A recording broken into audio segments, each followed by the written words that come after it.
Hi, everybody. Alan Arnett here with another podcast and a blog on alanornett.com. It is Friday, November the 8th, 2024, and I come to you from a snowy Colorado. Hey, today is a real treat. This is going to be an extra long version of the podcast series on the seven summits because we're talking about the highest in North America, Mount Denali or Denali at 20,310 feet, about a little over 6,000, almost 6,200 meters. But what's going to make this podcast so special is I was able to catch up with the world respected, world renowned mountain guide, Dave Hahn. Those of you that have followed mountaineering for years will recognize Dave as being one of the most prolific guides in all of guiding. At one point, he held the record for having the most summits of Everest by a non-Sherpa at 15. That was surpassed recently by Kenton Kuhl, who now has 18. But Dave, and the reason I wanted to reach out to him, he's been a guide for Rainier Mountaineering for nearly 40 years, and his resume is just outstanding. He has 300 plus summits of Rainier.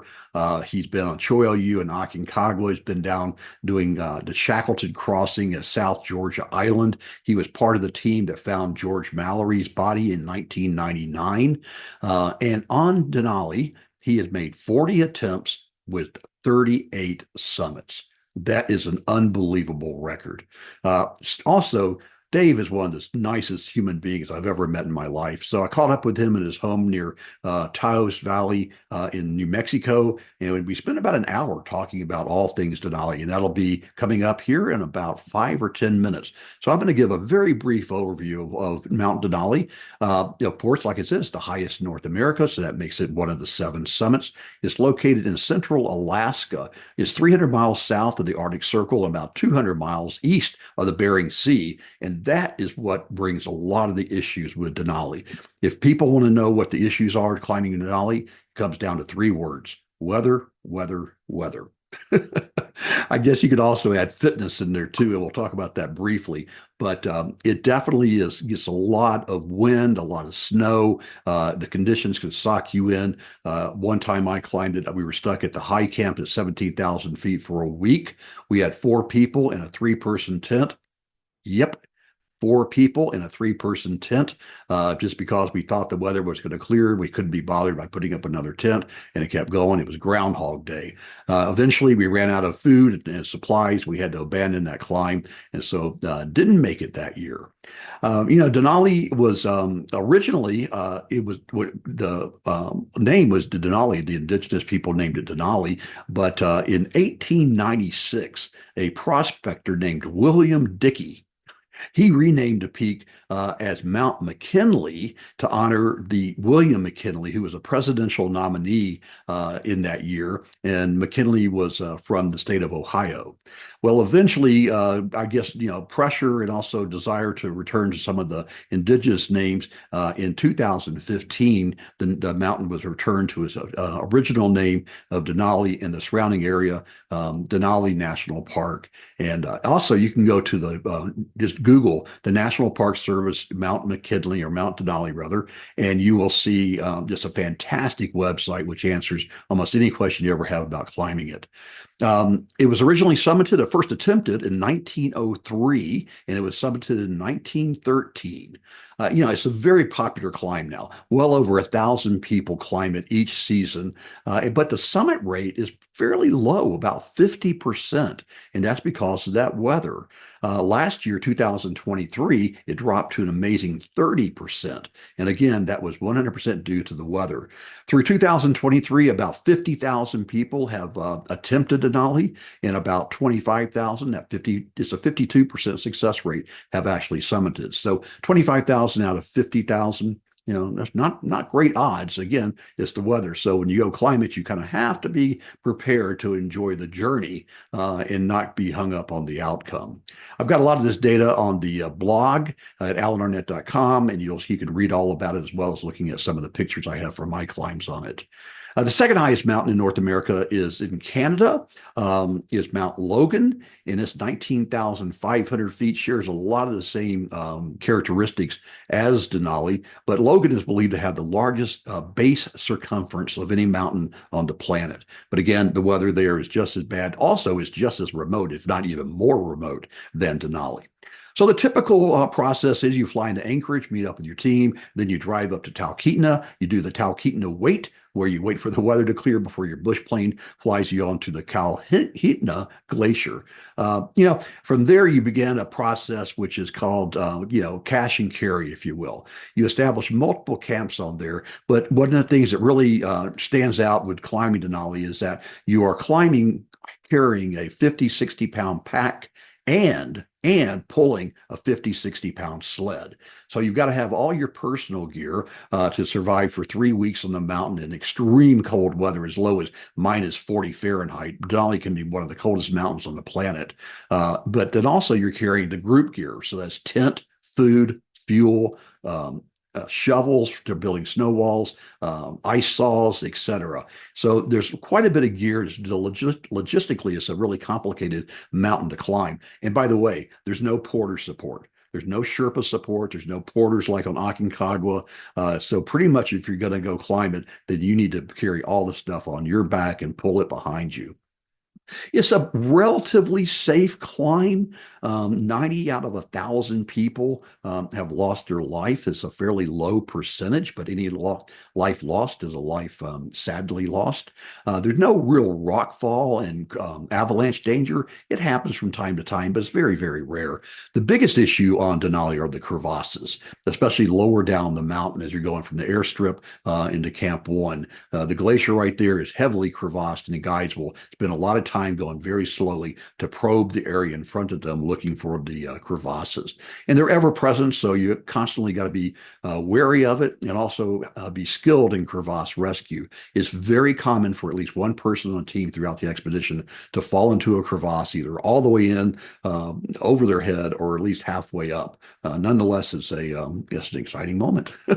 And so that's why the crevasse rescue techniques are really important. Also, it's about over half of the people, I think it's around 60%, climb with a commercial guide. The National Park Service has a concession for 6 or 7 companies that have very high standards, liability insurance, guide to client ratio, safety experience, etc.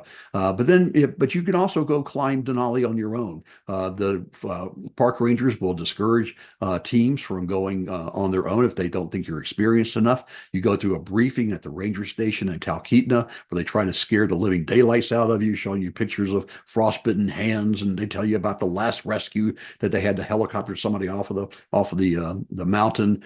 But people do go, and they are very successful. Less successful than the commercial teams, to be honest. But people do go with their own friends climbing it, and occasionally you'll have the person that will do a solo, and the park rangers really, really try to discourage that. The climbing season is from really late April through July. More recently, that July has now shifted into late June. I personally would never try to target a summit after June 25th. What's happening is that the glacier is getting warmer, or the weather, the climate change is causing the mountain to be warmer and warmer, and that's is causing the crevasses to open up more and more in late in the season. And it's just becoming simply too dangerous to climb it as you get into July. Earlier, though, if you're trying to climb it like in April, late April or early May, it's going to be cold, cold, cold. So a lot of people tend to wait. The sweet spot is somewhere between, the first 2 weeks in June is probably the sweet spot when you've got, it's the Goldilocks area if you have that on a mountain, and that's when it's not too cold and it's not too hot. So that's when you want to try to climb it and have your porridge too. The climb begins at 7,200 feet on the Talkeetna Glacier. You fly in on this little bush plane unbelievable, astonishing views as you're flying from Talkeetna to the glacier. And there you land on a snow-covered runway. You unload the plane, you pack up your gear, pack up the sled, and you head down Heartbreak Hill to Camp One. And from there, you begin this interesting process of the cache and carry. Go to Camp One, sleep that night. The next day, you take half of your gear, you go halfway to Camp Two, you dig about a 6-foot hole in the snow using shuffles. That's when the entire team participates in this. It's not something the guide does. Everyone is expected to carry their own weight and to carry their portion of the workload. But you dig this hole 6 feet deep because there's ravens and crows and other birds that have learned that humans are up on Denali. They leave their junk behind, and so they've been picking at it. So years and years ago, decades ago, they decided to start digging holes to prevent the birds from stealing all the gear. But so you dig the hole, cache your gear in waterproof bags, return back down to Camp One, sleep the night. Next day, you move to Camp Two, sleep the night. The next day, you come back down, pick up, dig out the hole, get your gear, go back to Camp Two, sleep the night, repeat the process to Camp Three, and eventually you end up at the Ranger Camp at Camp Four, which has some of the most awesome views in the world. You walk over to the edge of a plateau. It's called the End of the World. And unbelievable views of Mount Foraker and a couple other ones, just absolutely stunning, stunning, stunning. I rank the mountain views in Alaska, especially there on Denali, right up there with going up the Baltoro Glacier in Pakistan, or the first time doing like a Khumbu trek, particularly going over to Gokyo in Nepal. So it's definitely one of the top three. I got to say maybe four, along with Vinson down in Antarctica. So one of the top four mountain views in the entire world. Absolutely stunning. You know, if you can't go climb it, then taking a sightseeing flight from Talkeetna is also very popular and very, very worth the price of admission there. So you're up at the 14,000 foot camp. You spend a few days there waiting for the weather. People have been known to wait there for a week, even two, for the weather to clear on the summit, and it does not clear, and they call it there. But most teams will go ahead and go on up the head wall, which is the steepest part of the climb. It's about goes from 14,000 to about 16,000 feet before it gains that 17,000 foot, where you go to 17,000 foot high camp. The climb up going from the head wall is about 55 degrees. It's the steepest part of the climb, and the park rangers have fixed ropes there, which can cause a delay, cause stalls and queues, depending upon how many people are there and how early or late it is in the season. So once you get up to the high camp there, you then do the wait. You wait for the lenticular clouds to clear off, and you have a decent forecast for the next 12 to 18 hours, and you head out and go across the Autobahn, which is one of the steepest sections of the climb next to the head wall. Very icy. People have been known to slip to their death in that area. So you climb either clipped into the fixed rope or rope together. You go around the Denali Pass and then head up to the football field at 19,500 feet and eventually onto the summit. Coming back down, you come back down really fast. You come back down in about 2 days, all the way back down to the airstrip. One of the best things about that is to come back down, and if it's snowed recently, then everybody there at the airstrip will put on their snowshoes and go out there and start stomping down the snow to create a airstrip, a landing strip for the little bush planes to fly in. It's really a moment of celebration if you summited, a little bit of consolation if you didn't summit, but the camaraderie is great. You have 100, 200, 300 people out there stomping snow on the grounds themselves. So that's a quick overview of climbing Denali. And now we're in for a treat. Let me welcome Dave Hahn to the podcast. Mr. Dave Hahn, it's always an honor to talk to a legend. How you doing in Taos today? I'm great. I'm great. It's wonderful to be home, and it's just before the start of the ski season here, but still enjoying some nice fall days. It snowed last night here where I live, just outside the mountains. Yeah. And you just had your birthday a couple of days ago. Happy birthday. I did. I did. Older than most rocks and trees and a fair number of humans now. But you said it was too nasty to go skiing on your birthday. Do you normally try to go skiing on your birthday? No, no. I'll so my birthday is November 3rd. It'd be rare that it was skiable conditions. Then I think there's about my ski area, which is just up the road here, 20 minutes up the road, is about 8 inches of snow on the ground, up and down. It's probably up to a foot or foot and a half up steep on north sides. But yeah, it too much chance of getting hurt to ski just for the sake of making a turn or two to say that you did on your birthday. Got it. Got it. Yeah, you've been skiing for forever. I think you were born with skis on you. So we're going to talk more. We're going to talk about Denali primarily, but then I can't talk to Dave Hahn without talking about Everest. So we're going to put that to the very end. Hopefully, that'll be a tease to keep people to hang in there. But so, which do you like better, Dave? Skiing or climbing? Well, I thankfully I don't have to choose. I get both of them, and there was definitely a time, when I aspired to be a great climber, and I actually turned out to be a guide rather than a climber. And, it took me a while to realize, oh, yeah, you make your choices. Right. But, but back when I was so fired up about climbing and guiding, I thought, well, that's obviously what I do, and then the skiing is just something I do on the side.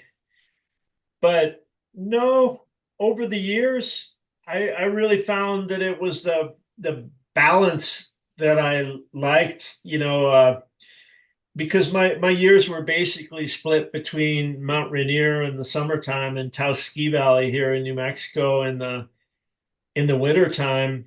And I came to value that mix, that break from the climbing world, and that break from the, I don't know, the ego chase of mountaineering. And you know when you reach a point where you think you're a big deal in the climbing world, well, it was kind of nice for me to be back here where nobody knew anything about mountain climbing, and to Yeah. be a ski patroller just trying to help people on the hill. And they didn't care whether I had some big accomplishment in the mountains. If I couldn't help them on a given day to get their ski on or help them with their twisted knee.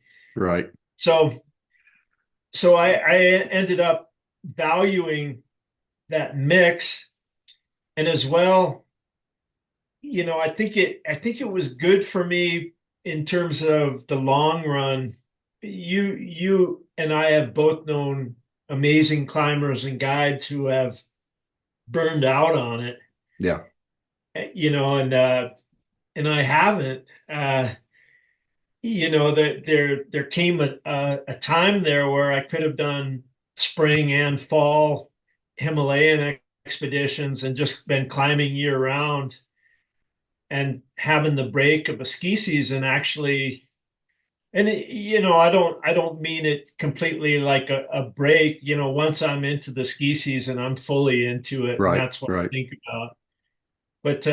But yeah, I certainly like both, but the reality is I like guiding more than I like climbing, and I like working on a ski hill and working at skiing more than I like skiing. So that might sound a little weird, but I know that that's the reality. Interesting. What I heard you just say was that you enjoy the people aspect of it more than perhaps the technicalities of the sports themselves. Yeah, because I don't view myself as this like gifted athlete. I'm a clumsy, you know I I know people who ski beautifully, and I don't. I'm a working skier. I ski with a pack on. I ski difficult stuff, but I don't ski anything pretty. but you get it done. And it's really fascinating given that you were born in Okinawa, Japan, and you kind of cut your teeth up in Buffalo, New York, and now you end up in New Mexico. And I'm gonna, at the risk of embarrassing you, I'm gonna take some of the stats off of the RMI site, of which you're a guide with RMI, Rainier Mountaineering Incorporated. And let me just run through them real quick. 300 plus summits of Rainier, That's 25 great. summits of Denali, 15 summits of Everest. More than 25 of Denali, more than that? Oh, I think it's 27 by now. I've tried it 40 times now as of this summer. Okay. 10 plus summits of Kilimanjaro. Is that right? Yeah, probably that might be like 18 or something by now. All right. I We don't need do a great job of updating the websites. two summits of Choyoyu. That hasn't changed. Man, you've only done Aconcagua once. What a slacker. That was the history of having a ski area job in the Northern Hemisphere in the winters. So I Okay. didn't And then focus on Aconcagua. I'm insanely jealous of this one. 38 Vinson summits, including the East Side and a sense of Shin and Gardner. 38 summits of Vinson. 39. I All couldn't quite right. get 40. And then it looks like you've done a handful over in the Alps, Mont Blanc to Jungfrau, Monte Rosa, Matterhorn, etc. I love that, etc. Yeah, that that implies that there's things that I'm not talking about that I've done, but All yeah. right. What happens in the Alps stays in the Alps. All right. Got it. Okay, so Denali, uh, 28-ish, something like that of Denali, some big number. Oh my gosh, Dave. So Denali, arguably one of the more difficult of the seven summits, probably the most physicality wise of the seven summits, with all due respect to altitude on Everest and maybe does rock climbing on Karsten's Pyramid. But talk to us about the attraction of Denali. I mean, what is it that keeps you coming back? And we'll do a plug for your custom trip coming up in the summer of 2025 in a few minutes. But what's the draw of the Great One? Well, I I think a lot of people in the United States and don't realize we've got mountains like that on the North American continent. So the mountains themselves, the Alaska Range, just to see the Alaska Range, just to fly through, is absolutely, well, amazing, amazing. You know, the scale is really difficult to imagine until you're up there. And you know, there are some mountains that you do well. You couldn't go to the Himalaya, for instance, without getting interested in the people and the cultures. You couldn't go to Kilimanjaro without getting interested in the people and the culture and the languages. But to balance that, there are mountains that are just about rock and ice and snow and don't have much human history. You know, Yeah, yeah, Vinson in Antarctica and Denali more conveniently located, more more economically priced. Well, yeah, the history on those mountains, the human history is fairly short, tangible. You can wrap your head around it, and yeah, when you get into climbing those mountains, it becomes about rock and ice and altitude and you and your partners. You know, it's not so complicated. hmm, It gets kind of stripped down to where we can focus. And I don't know, it's always focused me to an incredible extent. You know, by the time you're trying to get to the summit of Denali, you know, you've paid for that with 2 weeks of preparation. And well, I find that very satisfying about it. You know, you're not going to get up if you haven't come to terms with that focus, you're not going to get up it if you don't create a team and end up working well together. So, I mean, it's long enough, 3 weeks that you totally get into that world, and short enough, 3 weeks that it Yeah. doesn't totally disrupt your life. Right. You know, that's interesting. You talk about that staying focused. So not only focus as the leader, but also focus as a team.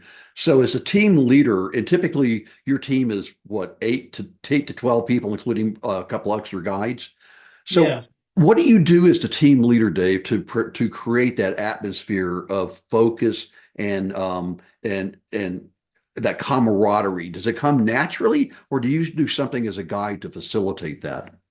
Mostly I berate and belittle people into pulling their fair share.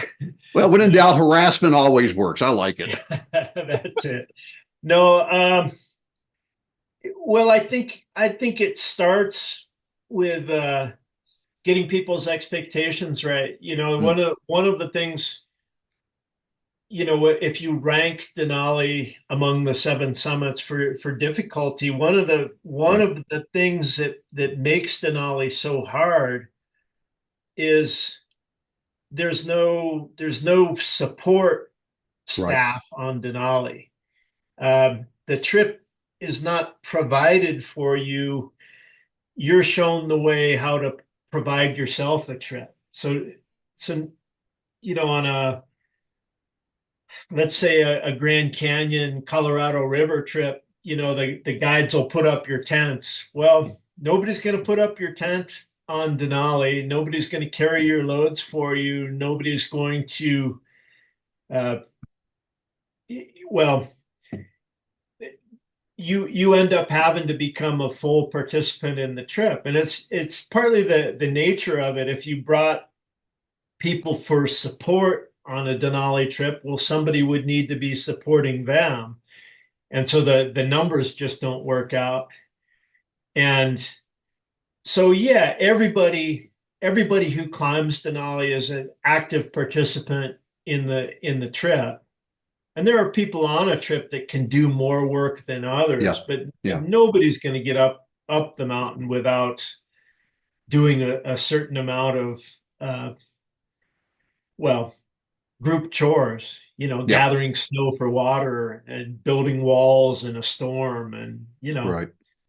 so it as a leader, I think it's setting that expectation that, hey, here are the guides that we brought on this trip, but here's what we're going to need from you. These guides can't carry you. They can't provide this trip. They can, they're going to do exactly uh, what they're paid for, which is to work as hard as they've ever worked and climb this mountain with you if you're ready for it. Yeah, I have fond memories of being at the 17,000 foot, the high camp, and all of us. There was actually four of us in a three-person tent, and when you're stuck, we were stuck up there, and heavy snow was coming, and every 2 hours, somebody would elbow the other person, say, "Go out there and shovel the snow off." So go out there and Yeah. clear the top of the tent, before it collapses. Well, and I think that's an expectation that you need to help people with also. It happens, but it's a rare thing that you go up there without storms, Yeah, that you go up there without setbacks, without delays. And you know how it is. People, for a big goal, a big objective like Denali, they get themselves all fired up and ready for it. But pointing out to people that, like a Himalayan expedition, it's not a 1 day sprint. It's right. not it's not about necessarily showing up there the strongest. It's well, how about after the storms, after waiting a week at this camp, and after all that, are you strong enough and mentally strong enough to hang in there for it? And Part that of that could be it. good. The ability to work as hard as you've ever worked, but also Yeah, the ability to lie there and read a book and chat with your tent mates through a boring couple of days, and stay focused. Or in your case, to play poker and get all their money. So one of the, I mean, I'll try to come back to that poker thing if I can. Um, One of you are notoriously, you have a reputation for playing poker. Not By the way, well. there's the ringer. There's the ringer right there. Um, you talk about people coming with the proper expectations and their expectations being set during the expedition. What about the experience that you think is required? A lot of people want to go to Denali for, whether it's the highest in North America, Seven Summits, they've always heard about it, the allure of it, but a lot of people don't, they underestimate, again, the physicality of it, 50, 60 pound pack pulling a 50, 60 pound sled. So what type of experience do you think is the bare minimum for somebody to go to Denali in terms of mountain climbing experience? And then I want to talk about training separately. So mountain climbing experience.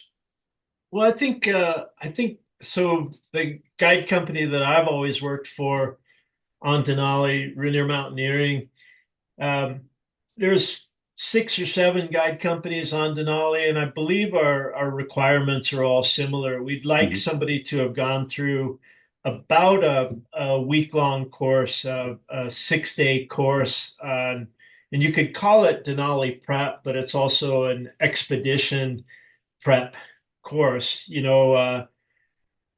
and some climbing background. And since I work on Mount Rainier, I find that the Yeah. perfect environment for training for Denali. But yeah, learning about glaciers, learning a little bit about cold, learning a little bit about altitude. Um, and sure, you can do that with a summit climb of a mountain like Rainier or Shasta, or combine a Mhm. few of those Northwest volcanoes. But then for somebody to go on a Denali trip, we want them also to take a stab at learning crevasse rescue. Because there's a decent chance that somebody on Yeah. a guided Denali trip is going to fall in a crevasse, maybe up to their waist, maybe in over their head. And so, one, having people train at that should bring home the reality, oh, okay, this is serious business. But yeah, any good expedition prep course is going to feature a little more advanced crampon work, uh, get on some vertical ice, some belaying methods, some maybe just some expedition techniques, carrying bigger loads, building camps, moving camps, that kind of thing. And we all realize that the first couple of days on a Denali trip are going to be relearning some of that stuff, Right. and Mhm. people needing a review. But I think it's helpful. Well, I think it should be required. Uh, a 5 day or a week long course like that, even in abysmal conditions, maybe it snows or Yeah. rains on you, Yeah. and Yeah. but yeah, that's actually good prep for Denali. It's not going to be comfortable, not all the time, and possibly any of All the time. them. What do you think about climbs like going down to Ecuador and doing those volcanoes or Orizaba as prep for Denali? Well, I think that's great in combination. I think whatever climbing you can do ahead of Denali is going to be helpful. But if it can't be that, well, then it can be hiking close to home and putting a big pack on. It can be getting out in the winter. It doesn't really matter. You don't have to be a skier. Many of us enjoy skiing, but it doesn't have to be skiing. It could be, God forbid, snowshoeing or but something to be out there in the cold. One of the tough things for folks on a Denali trip, and you've seen it in the Himalaya, as well as managing your face masks and your goggles and your sunglasses and trying to keep everything from fogging up. And people that have that winter experience have a much better time managing that. People that are kind of new to that cold environment, well, then that's a massive headache trying Yeah. to keep the goggles from fogging. And so I think any kind of uh, summit ascents that you've done before, and sure, Ecuador, Mexican volcanoes, very helpful. Uh, the style of climbing is different. The couple of day assault on a mountain, the alpine style climb, as opposed to the expedition style of Denali, but the one prepares you for the other, I think. So, so what I'm hearing you say mainly is it's not necessarily going and getting time at altitude to prepare for Denali, but it's more spending time in these harsh, cold conditions and learning how to do self-care, how to take care of your system, glove system, boot system. And we're going to talk about gear on the next question, I think, next one. But in general, what type of training do you suggest? What about this whole thing about pulling a tire? People, you see people always training for Denali. You see their pictures on social media pulling some massive truck tire and in preparation for pulling the sleds. What's your I'd take on say, that? yeah, go ahead, pull the tire. But I mean, if that's what any of this stuff is it's much more fun to do it, to train for doing it. Yeah, So actually climbing and pulling a sled and carrying a pack is the best training for climbing and carrying a pack and pulling a sled. But sure, I think I wouldn't overemphasize the the need to pull a tire. You know what I've found? Let's assume that people in a, let's call it a normal work environment, or a normal family and career. right, In the lead up to a Denali trip, maybe at best they've got a couple hours a day to train for it, or a couple hours every other day. right. And that's great. You can hit it pretty hard with exercise, and a variety of exercise, of course, aerobic, but also, some weight training and, whatever you can do. But I think the thing that you have to throw in is entire days out there being a little uncomfortable. That's the thing on Denali and on other mountains, that is that the summit day often, Hmm, what makes the summit day so hard is how long it is. right, And most days on Denali, you're 4 to 6 hours on the trail. Add in 2 or 3 hours from the time you get out of your sleeping bag until the time camp is broken and you're actually walking, and 2 or 3 hours from the time you start building camp till the time, when everybody's got water and a safe, comfortable tent to be in. Uh, but most of those days are in the 4 to 6 hour range. The kicker on summit days, those are 12 or 13-hour days in extreme cold, working hard at altitude.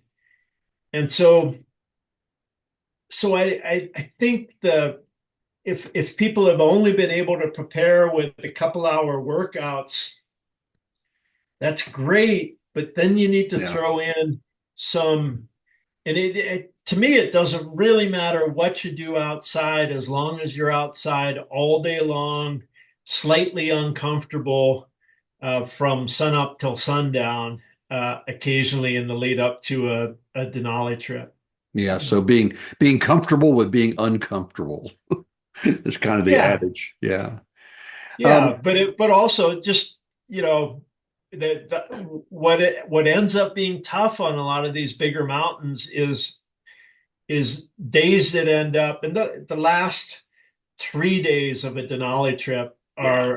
are similar that way. They're all extremely long days going to the summit, but then a couple of days going out, and those are the hard ones to to manage if the training has just been a couple hour hits, you Yeah, know. gotcha. In terms of routes, the West Buttress just dominates it all. Before we started recording, you talked about the seasons becoming shorter, more compressed, and that's partly that's due to the weather. That seems to be the big issue. So, talk a little bit about what changes that you're seeing climbing on the West Buttress as opposed to the other routes, but mainly the West Butt. Well, it's partially it's the way we access Denali. You fly on by ski plane at 7,000 feet, Mhm. and if it were just anywhere in the world, uh, you'd maybe have the ability, if that southeast fork of the Kahiltna, if that's breaking up, well, then you could land over here on this glacier. But Denali is a national park, and the only reason we're able to Ah, fly in on the southeast fork was that didn't used to be within the park boundary. oh, And so it was a use, a mechanized use that was grandfathered in when the park expanded. hmm. So we can only land on that southeast fork. And these days, I mean, historically, that's where we landed because that glacier was nice and smooth and regular. Well, in these days where the summer melt is so profound, now crevasses come out on that southeast fork, and so that becomes a limiter for the season is how long you can safely get an airplane in there. You Hmm. know, I for me, I always felt like it was since I was a specialist in doing late season climbs up there, I thought it would come down to how long it took me to get rope teams through the lower Kahiltna Glacier when it was crevassed. And certainly that's a challenge and can be difficult and dangerous. But the real limiter these days ends up being, you reach a point where it's not smart to try and get an airplane in and out Wow. of the Southeast Fork. Yeah, it used to be the season you could go all the way to maybe July between 4th and 10th, something Yeah. like that. But now it's a couple of weeks earlier. Yeah, we've moved up. July used to be a perfectly good time to climb. In fact, the first descent of the West Buttress was a July climb.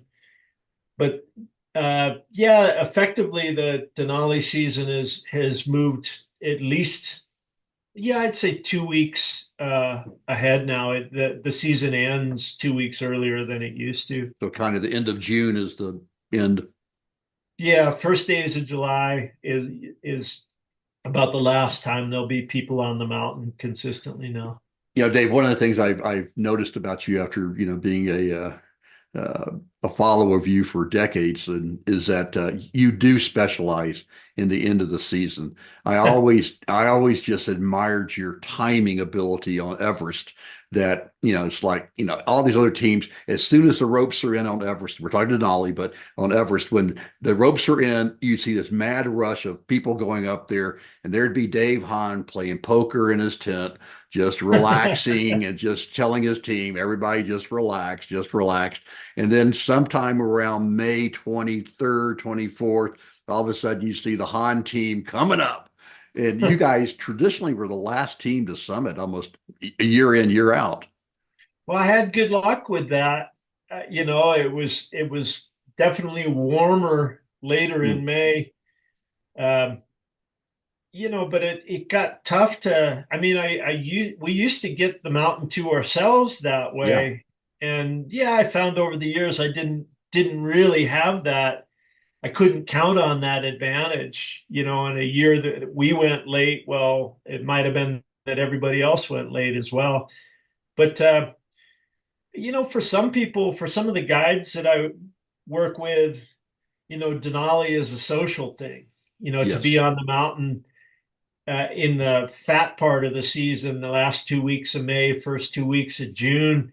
You're on the mountain there's 400 other people on the mountain at the same time. And it's a guide social club there with 6 or 7 different guide services.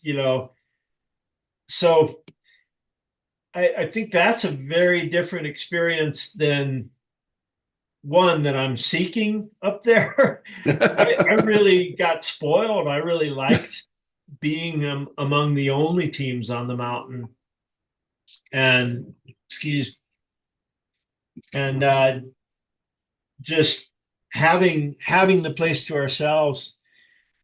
Not being in a line to get up the fixed ropes, which can be or in a line to get on the Audubon, the route going to Denali Pass. Right. And yeah, we'd get a little bit luckier that way consistently at the end of the season to have it a little bit more to ourselves. Yeah, I'm glancing at a list I have on my website of the total summit starting back in 2000. In 2000, there were 556 people who summited. In 22, 745, so almost 200 more people. And it's gone consistently up. Now it's regularly in the five, six, 700 people range. So it's really exploded. I mean, the popularity has really exploded. But I've just looked at these stats recently as well. Like this year, it was about 1,000 people tried, Yes. and that's down from it for a number of years. It was kind of hovering around 1,200 people a year would try Denali, and so those numbers haven't gone up, and in fact, for whatever reason, those numbers went down a little bit this last year. Yeah, and the summit success rate has also gone down in the last couple of years, and that's really weather driven, right? Yeah, very much. I didn't get up this last year. We tried, made 2 attempts from 17,000, and we didn't have such bad weather. But, but that's the nature of Denali. It doesn't take too much wind Yeah. when you're at those cold temps. Minus 20 to minus 25 degrees Fahrenheit. It's pretty difficult to manage climbing and dealing with that cold if the wind is going to work on you. And I would just say that it's a limit to what you can guide in. Yeah. Uh, an experienced climber who lives out there taking care of themselves in the wind and the cold, well, sure, they can get more done. But we're not trying to push the edge of the envelope with guiding. We're trying to do it, but keep everybody safe at the same time. Talking about safety, one of the unique things about Denali, and maybe Aconcagua and perhaps Vincent is close, but Denali, I think, stands out for the rangers. And the U.S. National Park Service has a permanent or a seasonal camp at the 14,000-foot basin camp, ranger camp, a lot of different names for it and things. But chat a little bit about the role of the rangers and what they play in climbing Denali. Well, I see it's good and bad. That's that's exactly what I thought you'd say. Well, that since it exists, since it is that way, you could not question it, but in a way, I mean, you look at it, oh man, you know, that's a lot of regulation up on the side of a mountain. Go the rest of Alaska, and you won't. I mean, there are so many mountains in Alaska and so many glaciers, and you won't have any government presence. There won't be anybody an authority telling you what to do or how to do it. And but of course, on the west buttress of Denali, wow, there's the Park Service is extremely involved before the climb and telling you how it's going to be done, in permitting it, in registering you for the climb. Uh, there's a lot of hoops to jump through, and on the mountain, particularly for guide services, yeah, we don't have that free a hand. The Park Service is very much interested in how we run these trips, interested in, on a daily basis on how we're guiding these trips, and whether we're meeting their standards for safety. And so the upsides, I think, are obvious. It they save a lot of people. They Yeah. keep a lot of people from hurting themselves or killing themselves. Their incredible heroism among the ranger teams and volunteer teams that work on the mountain. And so, yeah, it keeps people safer, and environmentally, it's necessary on Denali. People that go there once think that they can't have an impact, Mm. and so would naturally be inclined to leave more of a mess. Mm. The rangers know, and the guides know that no, next week when that snow melts and your mess comes out, there's going to be Right. another team trying to use that snow for water, and so there's and repeatedly using a route like the West Buttress, if 1,200 people a year are going to go there, we've got to keep it clean, and yeah, you need that somewhat heavy regulation in order to do that, because Denali ends up a mixing pot of people from other cultures, people with other languages, people with Right. other environmental values, and risk-taking tolerances are going to be on it. Yeah. If we didn't have the Park Service, well, then those of us that are trying to guide a trip, we're going to be impacted by what our neighbors are doing around us, and we'll get diverted, uh, having to try and help, and our clients won't get their money's worth from us. Some of the So good. yeah, I was just going to say, so it's a mix. Yeah. It's, oh man, we're heavily regulated, but I benefit tremendously from those regulations and from the safety net that's up there. I think the number is something like 50 or 60% of Denali clients or Denali climbers are go with guides, and 40% roughly are independent.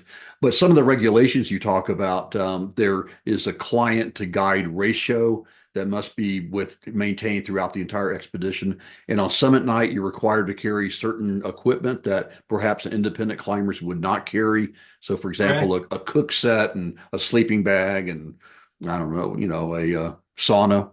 Um, Yeah, and environmentally too.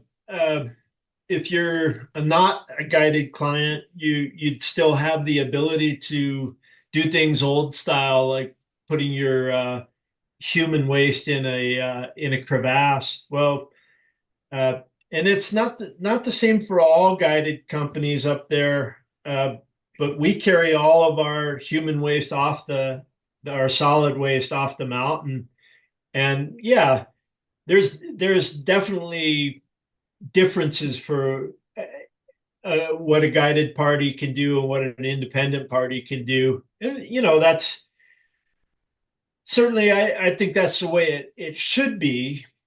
You know, when you go up there on your own once, you could get away with doing all sorts of things, and the odds won't catch up with you. But yeah. if you're a guide company operating up there regularly, if you're operating sloppily, that's gonna result in people getting hurt, people getting killed. It'll catch up with you eventually. Hey, on the solid human waste, yeah, traditionally that you would do it in a clean mountain can, a CMC or a blue bag, whatever you want to call it. And then at some point, as you're going down, back down to the airstrip, typically a guide, if you're on a guided, would take just that, all those bags and walk over and throw them into a glacier. And correct me if I'm wrong here, but help me understand this, that over time, they began to understand that that was actually contaminating the groundwater downstream. And so now is it a requirement that guides carry all the solid human waste off of the mountain and back to Talkeetna, or is that Depends on just the a best contract. practice? Depends on the guide company, because some of the guide companies still have license to do it the old way, Okay. but a number of us, uh, it's in our contract that we're going to carry all our waste off, and it turns out it's doable. And yeah, for those of us that have done it for years, it's like, well, why would we do any different? Yeah. You know. Yeah. Yeah. Yeah. Good, good, good.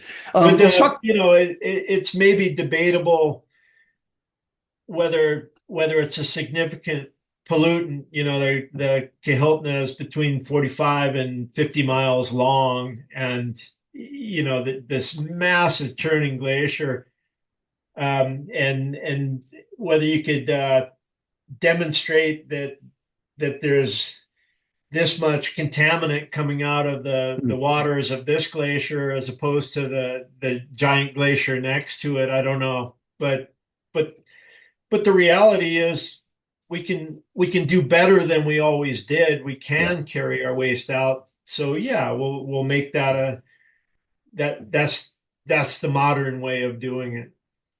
What do you think is the biggest mistake that the standard client makes in climbing Denali? Oh, people just naturally are in a hurry. Hmm. Um, and they're in a hurry in two ways. One, people just don't believe acclimatization, which is a slow process, a Yeah. relatively slow process. But they don't believe in it until sometimes they've seen the other side of it, climbing too fast, getting altitude sick, getting seriously altitude sick. Yeah. Uh, so it's that, but it's also, when we're climbing along and then it becomes stormy and we're sitting out a storm, well, people's patience with that becomes, after a day or two, well, but why can't we climb in a storm? You Yeah. know, Yeah. and explaining, people, well, how do accidents happen on Denali? It it's somewhat obvious that people die from falling down a mountainside, but go into it a little bit more.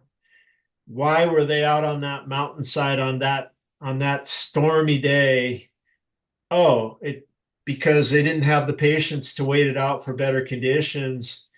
They didn't have they were stumbling around on that steep slope because they weren't properly acclimatized, or they were running out of food and fuel, and so they had no choice but to push it in lousy conditions. So that lack of patience, that the need to sit it out and wait for better conditions. You mentioned that the vast majority of climbing there is on the West Buttress, and people that haven't climbed in Alaska yet. Well, the West Buttress is where you realize, oh, this is different climbing in Alaska. Yeah. And it's almost cliche, the number of teams that have gone up there thinking they were going to climb the Casine or thinking they were going to climb the West Rib, and then the West Buttress ends up being quite difficult enough. Alaska is different. It's not like climbing a mountain in Washington State or in the Rockies, you know. Yeah, absolutely. We're gonna wrap up on Denali here and then move to Everest, but I can't talk about Denali without talking about gear because that is such a critical part of the safety aspect as well as the comfortable uncomfortable equation. Any First off, what's your favorite boot to wear these days on Denali? Oh, I'm in the Sportiva. I believe it's the G2. Okay. Uh, but then I bring an overboot for Summit Day. Ah, I figure a 6,000 meter boot is nice. 6,000 meters is about the height of Denali. Uh, but for a Summit Day, yeah, you need a little bit more for Denali. And for a guide, it can't be the reason that we turn around that the guide's feet are cold. Uh, and I can't responsibly let my clients go with less than the best footwear. So I'd say a 6,000 meter boot is good, but bring an overboot with it. like a Uh, Purple Haze or something? yeah, The yeah, 40 below yeah, Purple Haze? Yeah. 40 below. But but if somebody knows that they want Antarctica as well and they want to climb in the Himalaya, well, then an 8,000 meter boot is fine for Denali and fine for getting to know your gear for those bigger trips. And Gotcha. for much of my Everest career, I was buying new 8,000 meter boots every year. Wow. Sometimes they were given, but if they weren't given, I'd fork out money. It was just my toes and stuff. What's the price per toe? $100 per toe? That's good Yeah. enough. And in those days, yeah, I'd use the for me it was the Mie Everest or the One Sport Everest, but I Yeah. would use that on consistently on Vinson, on Denali, on Everest. But that boot is a bit much for lower down on Denali. Yeah. Yeah. What about sleeping bags? Any thoughts there? Do you really need minus 40 centigrade Fahrenheit? I don't think you need minus 40. I think it's important to understand that because this company says that this bag is minus 40 and this company says that this bag is minus 20, that doesn't mean they're not the same. There's not a Standard. standardized body of testing. Yeah. Yeah. I'd say what's more important than the absolute rating they give it, yes, I think it needs to be at least minus 20. Yeah. But then I'd say the fit is more important. And if to make it minus 40, if it's so claustrophobic, and squeezing in on you that you're not comfortable in there, then I'd say that's less helpful. I always liked a roomier cut of a minus 20. You're Let's face it, you're not stripping down to your skivvies. At first you're stripping down to say your base Base layer layer.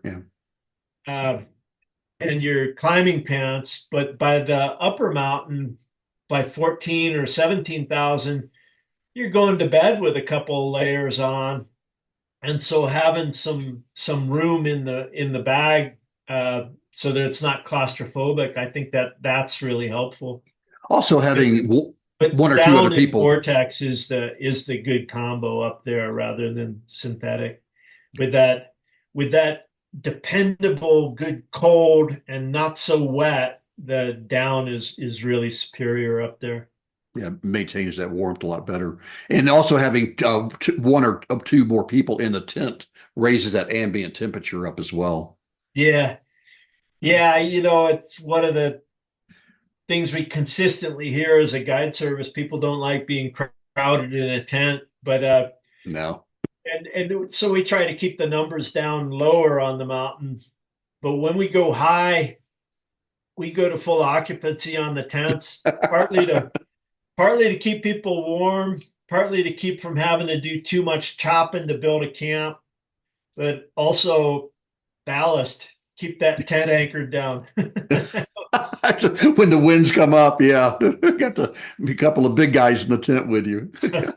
Hey, as we transition to talk about Everest as we wrap up here over the next few minutes, I hear people often say that Denali is harder than Everest. And when they say that, I ask them, do they have you ever climbed either? And they say no. But anyway, what's your, I mean, the rationale that I hear often is that because Denali's at a higher latitude, that the barometric pressure is different, and therefore equivalently it's another 2 or 3 thousand feet higher than the real 20,000 feet. Therefore, it's more similar to Everest and yada yada yada. What's your take on that?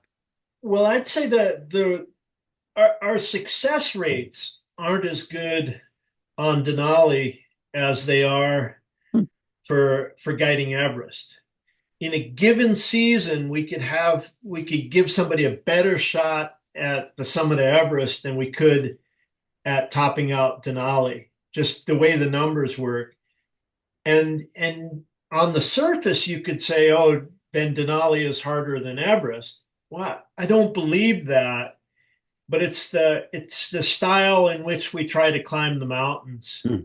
And as you know, on Everest, we go set up at base camp and we make forays up the mountain. Yeah, yeah.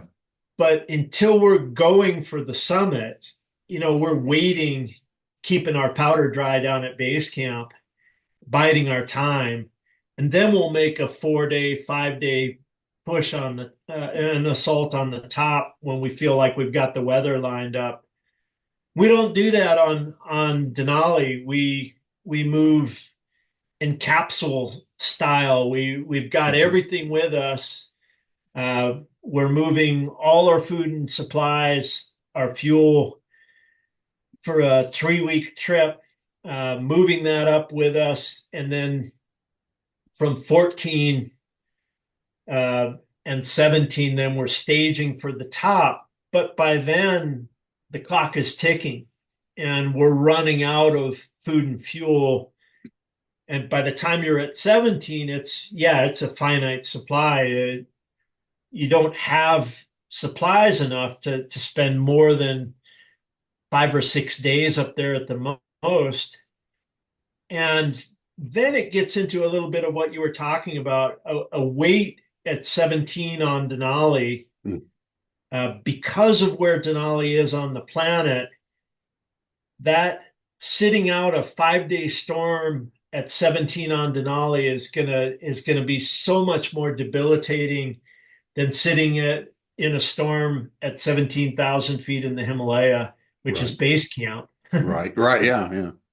But No, uh, but people don't realize that about Denali until they've been through it. That a couple of days of storm at 17, those cold temperatures, the wind, being in the tents, wow, you get dramatically weaker.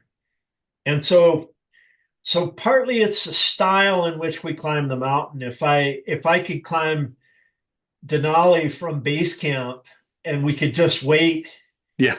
for that summit window, well, we would have more success. But let's face it, most people aren't going to be capable of doing whatever 28 miles to the summit in a flash like that. Unless you're Lonnie or somebody like that, Yeah, really. and then you're gonna do it in the wintertime. But Yeah, and then you're also going to get down that day so that you don't get sick. exactly. Hey, you talking about Everest now. Your first summit, I'm looking at this on Wikipedia. I don't know if this is right or not, but your first summit was in 1994, Yeah, correct. I and your tried last first in 91, but didn't get to the top till 94. and your last summit was in 2013. What uh what how did at that point you had more summits than any other non-Sherpa and or mutual friend Kenton Cool is now, I think he's going for Lapka Rita's summit record of 30. Probably not. But what went through your head in 2013? I mean, the mountain was getting more Tommy and more Rita's crowded. record. Kami Rita, sorry. Yeah, Yeah. Kami Rita. Not Lapka, Kami Rita. Yeah, the mountain was becoming more crowded. It was becoming, arguably, if you talk to Adrian Bollinger, he would say it's much more dangerous, especially on the Nepal side. It just was becoming more commercialized. What was going through your head when you said, well, I've had enough? Well, so 2013 was the last time I hit the summit, but I went in 2014 and 2015, and yeah, I would just have to remind that those were both disaster years. That Yes, the climbing season didn't proceed in either season. In 2014, an avalanche into the I ice saw. fall Yeah, off the west shoulder of Everest that killed 16 Nepalis and right. effectively ended that climbing season before it began. And then 2015, when we hoped things would get back to normal, it was almost the same timing there in late April, really before we were anywhere near summit contention, just down on the lower parts of the mountain. And the earthquake that hit Nepal killed 9,000 people Nepal wide and about 20 at base camp. Right. So neither of those seasons did we get a real shot at it. Both of those seasons involved a lot of death and kind of, I don't know, drove home the point for me that, well, bad things have always happened in big mountains. Things have always fallen down, but there Yeah, hasn't always been 1,000 people living there trying to climb the mountain when bad things happened. And in 2014 and 15, I think it was that combination of normal bad things happening in the mountains, things falling down, but yeah, by then there was a crowd there, and I didn't have much argument left. I felt like I'd been arguing for years that people were focused on the deaths and the accidents, and that was a wrong focus. And those last couple of years that I was there, I didn't have a good argument. It had become about death, and I knew they were going to get back to normal and things were going to work again, of course. But by that 2015, that was my 21st time on Everest. I thought, you know, I was going to need to find a way to finish my career there anyway. And I'm greedy. I wasn't going to give up easily. But well, and I didn't realize when I didn't go back the one year that I wasn't fully resigned to be retired from Everest, but the idea grew on me. And now in the season that I used to be guiding Everest, it opened up for me a different world. Now I'm guiding heli skiing in Alaska in March and April, and enjoying that very much. I don't rate one thing above another, and I you know I'd love to go back and climb Everest, but I can't assure you that it wouldn't be for ego. yeah, fair And enough. many of us climb Everest for ego. There's a time in your life for that. But at 63, I'd say, wow, that'd be a poor reason after climbing it 15 times to try and prove to everybody that I can climb it one more time or two more times or whatever. I don't You, know. you did go back and have a little tickle. You did went to base camp, didn't you, a few months ago? Well, I went to Everest Base Camp in 2018 on a fundraiser for the Juniper Fund, helping the families of mountain workers that had gotten killed. Um, and that was my only time back to base camp. I went to Gokyo on a trek a couple of weeks ago Okay. and really enjoyed that. It turns out that I don't mind being on a trail looking at Mount Everest, and that it pulls at me, but it pulls at me in a lot of good ways, making me remember my friends from up there and my history. But it's no longer, I can just look at it and love it and appreciate it, and it's no longer burning a hole in me, you know. I don't have to be up there. Speak. I love that. You're a gifted writer. If no, if anyone ever wants to read anything you've written, there's lots of you can Google Dave Hahn and find a lot of your posts on the RMI blog as well as other places. And you always are so eloquent in how you describe what's happening on Oh, the thank you. mountain, as well as kind of the spirituality and what you're feeling.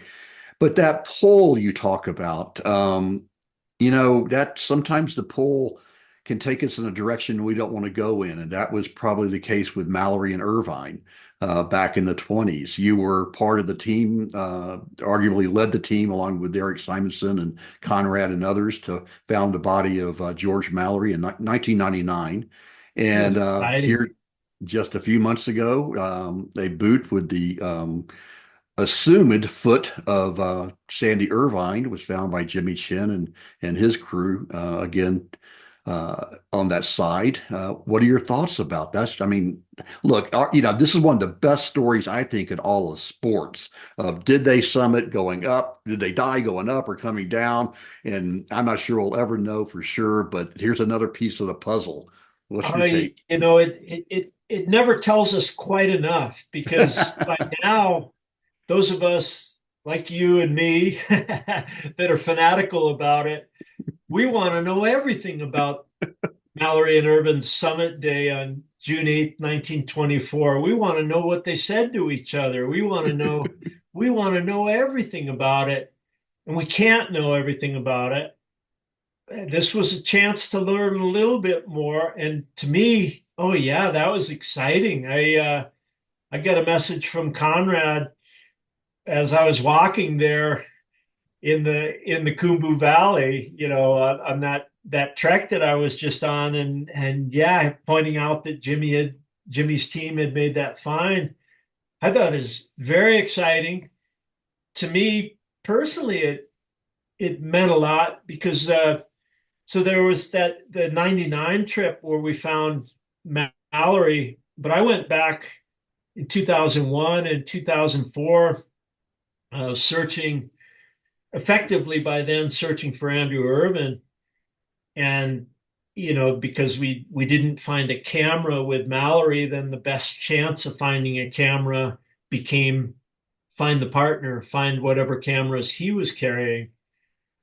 And so having searched for Andrew Irvin, and let's face it, it became my obsession. I remember being up there searching in the yellow band, this dreadful set of cliffs at 28,000 feet on the north side, the Tibet side, searching these damn ledges and then having your crampons slip as you tried to get to another ledge. And me and Jake weren't roped together that day. And, it's snowing and we're exploring these ledges looking to see if Andrew Irvin hold up. And I almost fell a couple of times that day. I think I told Jake when we got back together in the tent at the end of the day, hey, I think I'm done searching. It'd be nothing stupider than dying in the mountains trying to figure out how somebody died in the mountains. And so I know that I looked hard enough to satisfy my needs that way, but it means a lot to me that they found him, that we were looking near the top of the mountain. Yeah, They found way him too at the high. bottom of the mountain. Yeah, yeah. And but yeah, it doesn't give us much for details, and maybe more details will come out. But I think the what's important to realize is we'll never know enough, but everything we learn, well, I think it properly focuses attention on who these guys were. Yeah. That we're inclined to forget our history, and inclined to dismiss old climbers. They couldn't have been very good. Well, when we realize that these guys were up there inventing high altitude climbing, didn't know much about the monsoon, didn't know much about acclimatization, had very different gear than we have access to, had very different knowledge of the lay of the mountain than we have, didn't know it was possible. Well, now we're pretty sure it's possible. You know, to to properly focus on those pioneers and how bold they were, to be in that part of the world doing that kind of thing. I think we'll never know enough, but every time we're jolted by a discovery like Jimmy Chin's team made, we're jolted into appreciating the people that have gone before. And, I don't for a minute wish that I had been up there climbing with Mallory and Irvin. Yeah. Yeah. But I really admire that pioneering spirit, that discovery that was part of it then, that you certainly on Everest you have a tougher time achieving that sense of discovery now. We know so much about the environment now. Yeah. They didn't know what they didn't know at the time. And now it's almost become a formula climb, but there's still unknowns. And tragically, 26 people have lost their lives over the last 2 years on Everest. So, Yeah. just like Denali, no mountain is ever to be underestimated. And you could still be doing exploratory climbing on Everest, but Right. the game has moved on, and the exploratory climbing isn't being done on Everest. As you know, the game on Everest now is about the summit, and it's the game on Everest is 98% about the summit now, and with that with that requirement, it's got to be on the normal route via Tibet or the normal route via Nepal. Right. Well, Dave Hahn, you have introduced. I don't know if you keep track of how many people that you've guided over the years, but it's got to be in the No. thousands and the thousands. You have provided great satisfaction and adventure, and just allowed thousands of people to accomplish their dreams, whether it was on Rainier, Denali, your one summit of Aconcagua, or or on Which was Everest. quite enjoyable. I got to let you know that one. So we really appreciate you taking the time here. It's just, again, That I don't want to be a fanboy, but there we go. was my one summit of Aconcagua with I Pete love it. You Easters got and the Peter picture of Whitaker. it.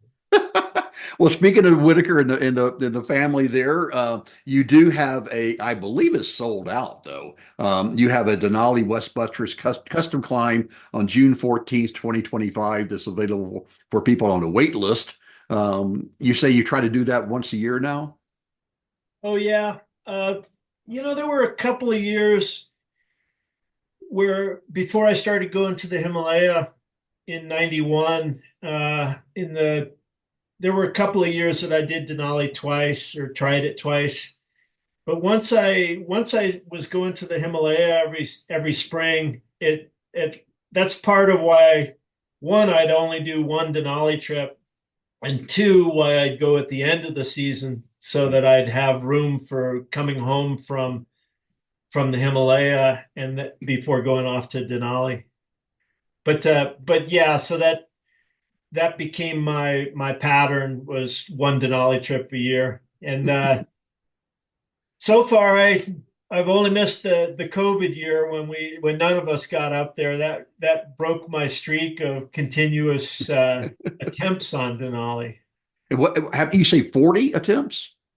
Now I've done 40 attempts. My first two tries on the mountain were just me and my dad. Those were the only Yeah. non-guided trips that I was part of. And yeah, I still treasure those memories. And after 40 times, I still get on that glacier and I still think of what it was like to fly in there with a little Cessna, just me and my dad in April, because my dad said he didn't mind the cold, but he didn't like crowds. So we went there in April and it was not crowded and it It was was cold. cold. I bet it was cold. Lonnie Dupree style cold. Oh my gosh. What a treasure though, being able to climb that with your dad. I mean, that's just as I often say, relative to Alzheimer's, that memories are everything, and that's a beautiful memory. So thank you for sharing that. Oh, you bet. All right, Dave, I'm going to let you go and work on your edges, get those ready for the season coming up. But it's always a pleasure talking to you. Thank you so much for your time. Yeah, thanks, Alan. Great talking to you. Keep up the good work, letting people know about these mountains and how to tackle them. We'll do our best. All right. All right. Thanks, Dave. Take care. Bye-bye.